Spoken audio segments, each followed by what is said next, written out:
It just seems like this question keeps popping up and up. And we're going to talk about it in our privacy and security tip of the week. And as a Kim Komando show listener, you may remember it was, I don't know, sometime over the summer. I went to a small drone shop and the guy was showing Barry all kinds of parts for his DJI Phantom drone.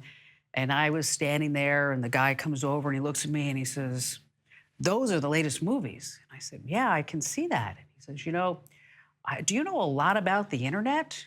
And I said, "No, I'm sorry, I don't." And Ian's standing right there laughing. And the guy goes to tell me how I can get all the first run movies, the latest games, the latest music, absolutely free. I mean, just free with this magical box that he's trying to sell me for $289. And then he started to explain to me how it works on the internet because he thought I wasn't very bright and I didn't know. I was just standing there, I guess, looking at drone parts. And then I progressed to tell him that, it's highly illegal. I'd never buy anything like that. And we went our merry way. It's something called the Kodi box. That's Kodi, Kodi boxes. And there are fully loaded versions of these boxes. They're sprouting up everywhere lately. eBay, third-party sellers on Amazon. And as I mentioned, someone tried to sell me one. And the sellers claim that these boxes will replace all your streaming services with content that's just totally free. They use ads like free TVs and movies, fully loaded media center, watch any movie without a subscription.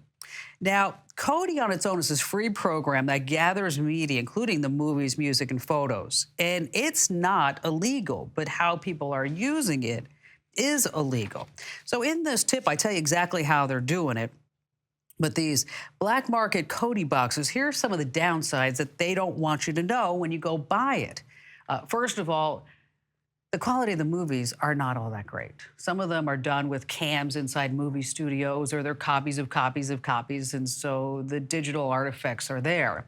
Another problem is that when you go start looking for things on that Kodi box, there's probably some stuff that you don't want in your family, if you get my drift.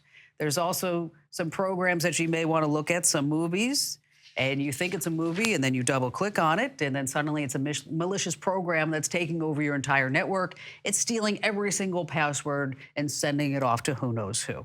And aside from that, another privacy and security risk is something called IP logging. These honeypot streams can be set up to obtain records of IP addresses, that's your home internet, that is accessing this illegal content. So you can be sitting there watching a movie, not thinking anything of it, and then suddenly, maybe a year from now, 6 months from now, you get a letter, and the letter says, you owe us $3,000 because you pirated some movies. So the bottom line here, as a matter of fact, this morning I had an email from a gentleman. I thought, gosh, I hope you listen to the show. Is it a good idea to buy a Kodi box? Is it a good idea to buy a black market box? Now, based on all that, what do you think the answer is? You're right. You get to go to the bonus round. That answer is no, just don't buy it. So in case you'd like some more information, in case you want to share this out with maybe some family members and friends who are thinking about it, which is always a great idea because knowledge is power, head over to komando.com. That's Komando.com. And once you're there, hit that show picks button.